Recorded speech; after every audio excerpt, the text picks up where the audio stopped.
Welcome to Season 2 of Public Health on Call, a podcast from the Johns Hopkins Bloomberg School of Public Health. I'm Joshua Sharfstein, Vice Dean for Public Health Practice and Community Engagement, and a former Secretary of Maryland's Health Department. Our goal is to bring scientific evidence and experience to the public health news of the day through informative interviews with scientists, community leaders, policy experts, public health officials, clinicians, and more. If you have ideas or questions for us to cover, please email us at publichealthquestion@jhu.edu. That's publichealthquestion@jhu.edu for future podcast episodes. In today's episode, I speak to Dana Schleifer, Director of the Impact Team in Tel Aviv-Yafo in Israel. The Impact Team is part of city government working on complex city challenges. We speak about the COVID situation in Israel. This interview was recorded on October 8th during Israel's recent second lockdown. Let's listen. Director Schleifer, thank you so much for joining me. What's the situation right now with COVID in Israel? Right now, for the past 3 weeks, we've been in a general lockdown after we saw a high increase in numbers, mainly after schools started. We're supposed to continue to be in this lockdown until the 14th of October. And this past week, you've seen about 6,000 to 7,000 new cases a day. It's just started to decrease. We've also had our deadliest week until now since COVID started, with almost 50 deaths a day in these past couple of days. And this is in a country of about 8.8 million people. So this is high. We're starting to see a decrease in the general population. We still have some populations that are pretty high, and we're hoping to continue to see it go down. It's a pretty serious situation at the moment. Yeah, I think Israel is an interesting case when it comes to the world because we started really, really differently. Since then, we've been seeing the numbers go up.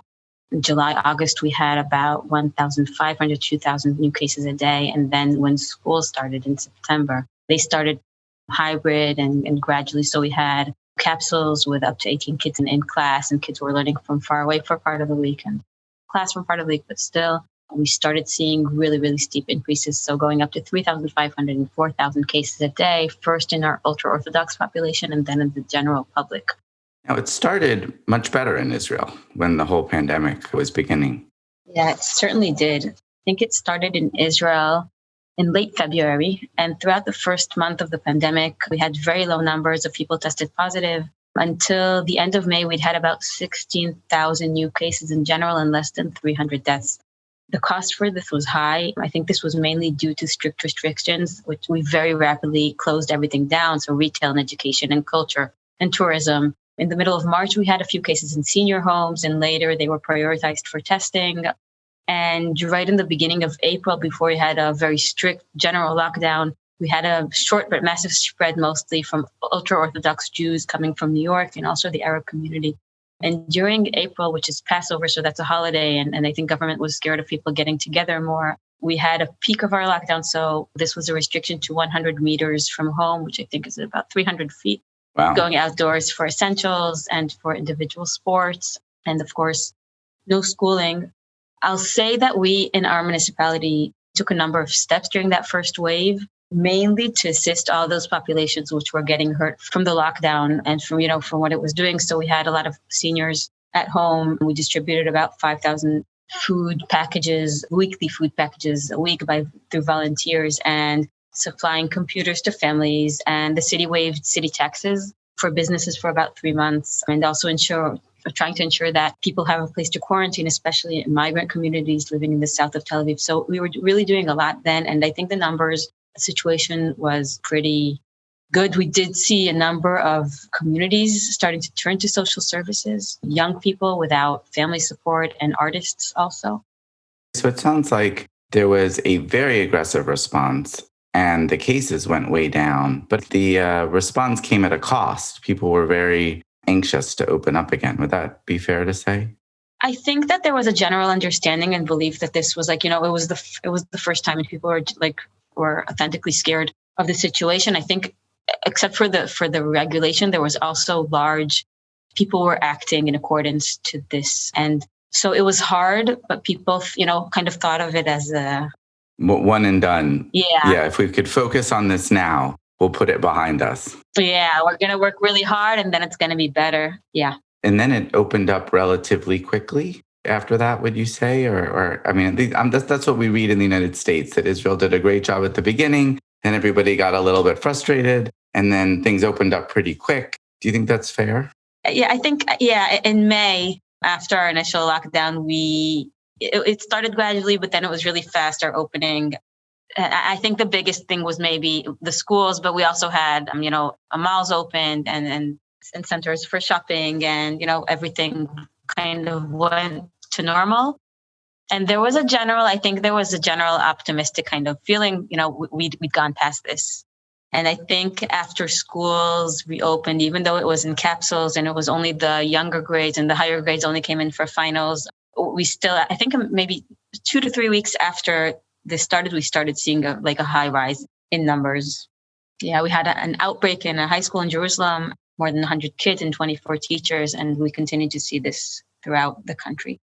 So Israel has a number of factors which, make it vulnerable to the coronavirus. There are a lot of people socialize, there are a lot of crowds. And so, when things opened up, it gave a lot of opportunity for the virus to spread. Are there any other factors you think contributed to the huge rise, Israel then requiring another lockdown?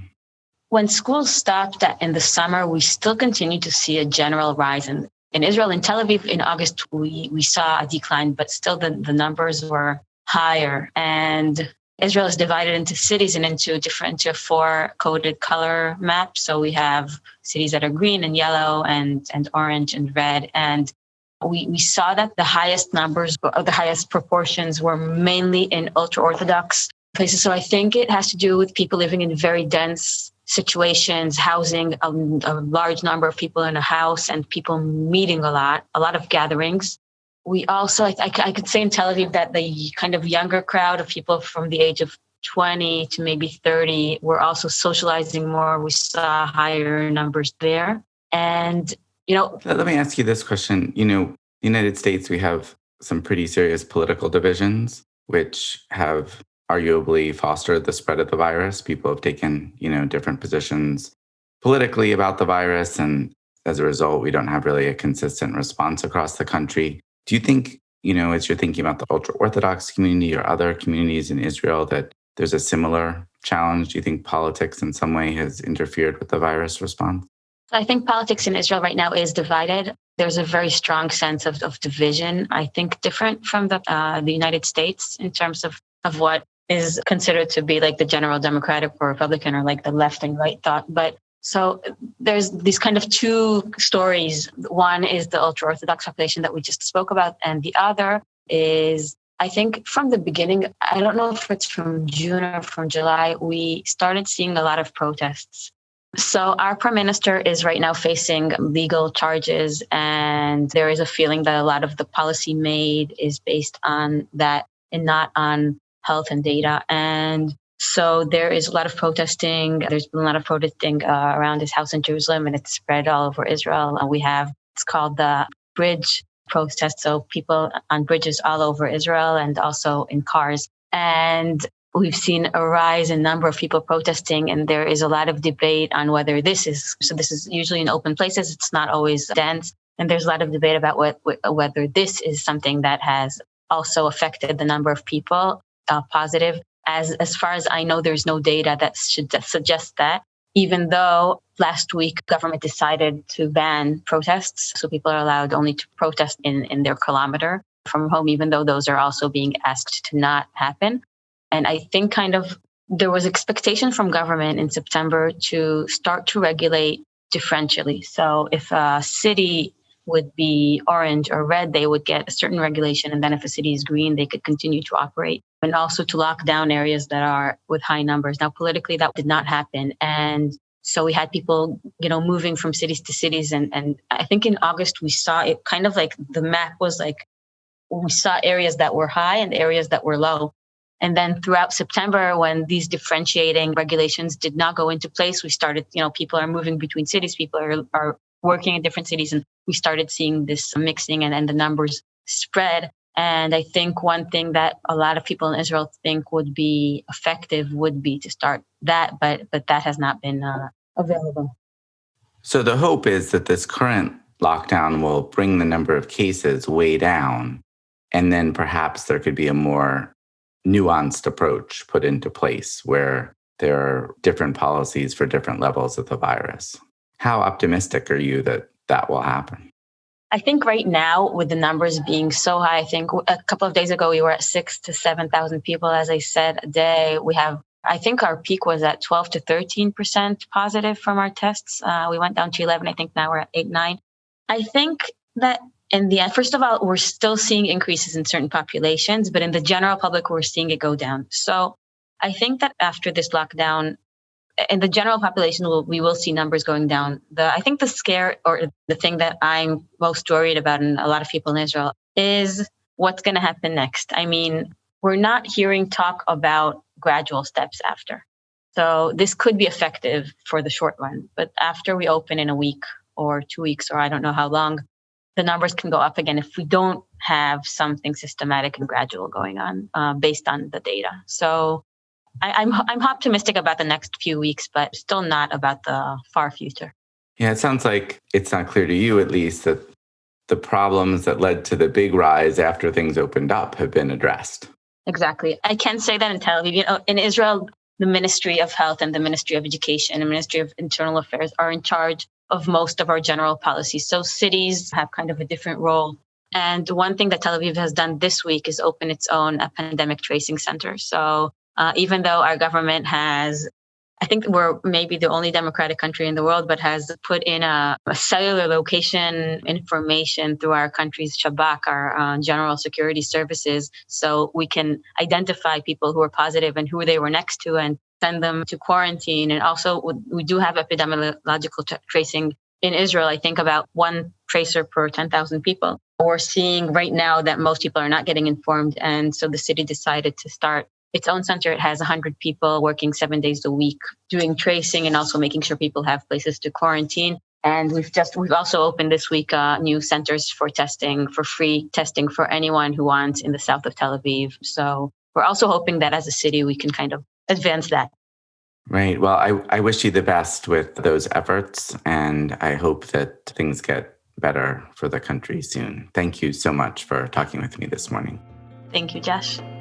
Public Health on Call is produced by Joshua Sharfstein, Lindsay Smith-Rogers, Stephanie Desmond, and Lamari Morales. Audio production by Spencer Greer, Niall Owen McCusker, Cian Oates, and Matthew Martin, with support from Chip Hickey. Distribution by Nick Moran. Thank you for listening.